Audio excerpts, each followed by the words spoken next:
Hi everyone, Shauna here with CA Barstyle. I hope you're all doing well. I want to talk to you about the importance of really good methodical scheduling when it comes to your California bar exam preparation.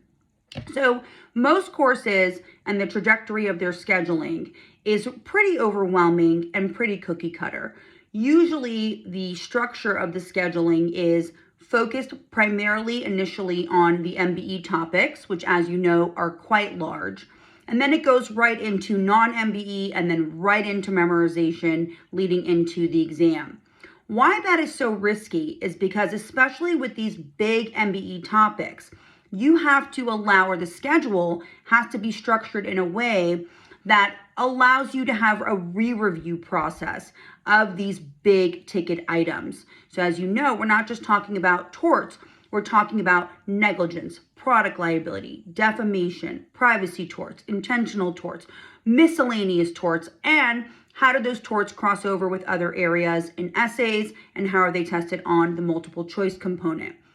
So if your schedule, like a lot of course schedules, are just giving you a one-time round of review for MBE topics, that is really risky, and you risk not laying a strong enough foundation and then not having time, because it's not factored into your schedule, to go back to categories or essays or MBE type questions that you still are struggling with, and you will lose points on if you don't keep building strong preparation for. So at CA Barstyle, the way that I like to structure the schedule is we start off as well with the MBE topics, but we take our time with them. I don't like applicants to be rushing. It is a little bit tricky because most applicants are enrolling about 2 to 3 months before the exam, but still there is a way, when you really know how to make these schedules, to allow applicants to connect with these areas of law and not just rush through them just to get through material and get to practice.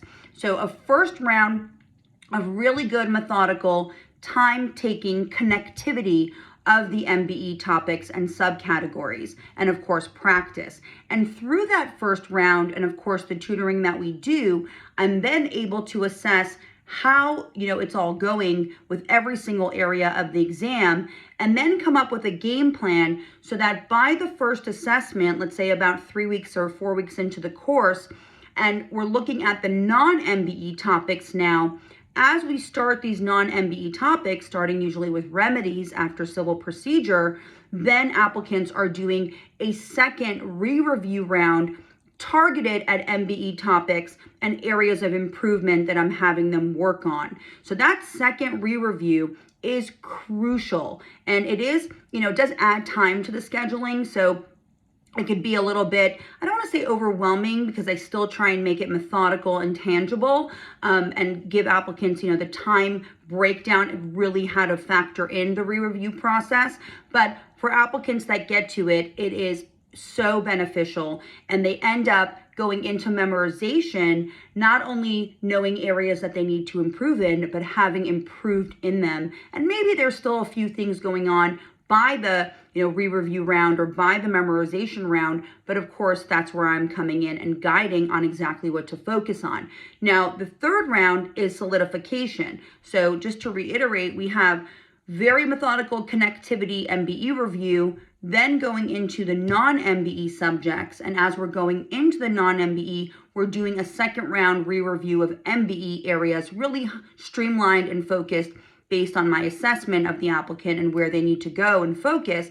And then as we get into solidification and the simulated exam testing, there's still things we have to work on, but usually by then we're just plugging in the holes. So scheduling is crucial. Don't rush through the subjects. If you want to have a great scheduling scheme, of course, come into the course. I'd love to guide you. But the point is, it is important to understand the importance of a great schedule. Be well, everybody.